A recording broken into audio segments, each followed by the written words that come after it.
within Jyoti and Huron, we combine our forces. We are producing machines for the high-tech industry, and we are having Jyoti as a common design and research development forces, but also the production. Our machines are a little bit specific, made 100% about foundry.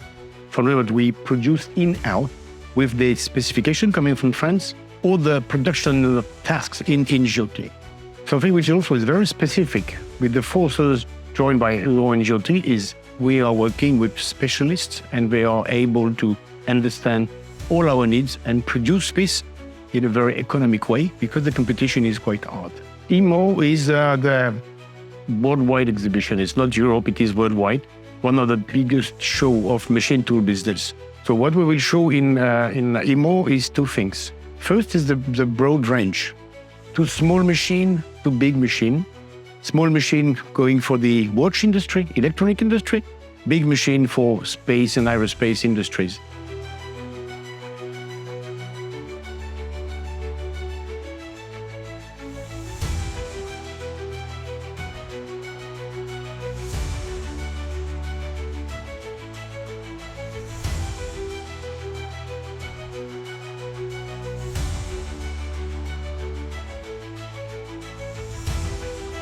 So we will also show the design, research and development we've been doing in customer support in all ways. Training, programming, application consulting, and of course, maintenance on the lifetime of the machine. So one of the key points is our machine lifetime is huge. We speak about 20, 25 years. It makes the customer is able to produce for 25 years without restarting the process, without recertifying its process. When we speak about extra accuracy, it's not good accuracy, it is extra accuracy, which is made of two things, hardware and software.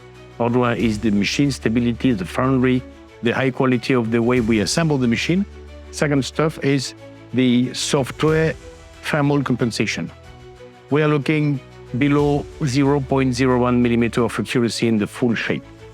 So for this, mechanical things is not possible anymore because we have the dilatation of the steel. So we add softwares to balance this stuff, and this is something what we will show. Something else what we will show is not the machines, is how the customer can use the machine to do the best with. Meaning we have to train the customers, but also we have to show the customer how to use our capacities in our machine the best we can do. Basically today we are speaking about Industry 5.0. Some people are speaking about Industry X.0. What is the difference between 4 and 5.0 is in 4.0, we are having the machine speaking to the operator. So the connectivity of the machine, and this is, in our range of product, became standard. In our customers, mainly it's also a standard. So it is something, but it is nothing new, and it is even basic in specification. Today, what we have, the request from customers is going to 5.0, which is we do not only inform the operator or the production manager, we have the interaction between these people. Clever decisions have to be made by people, and production decisions are made basically by the machine. So this is the next step we are working on, and we have already some very precise requests from customers in this field. So going back with more interaction between the machine is the next step, and we call this Industry 5.0.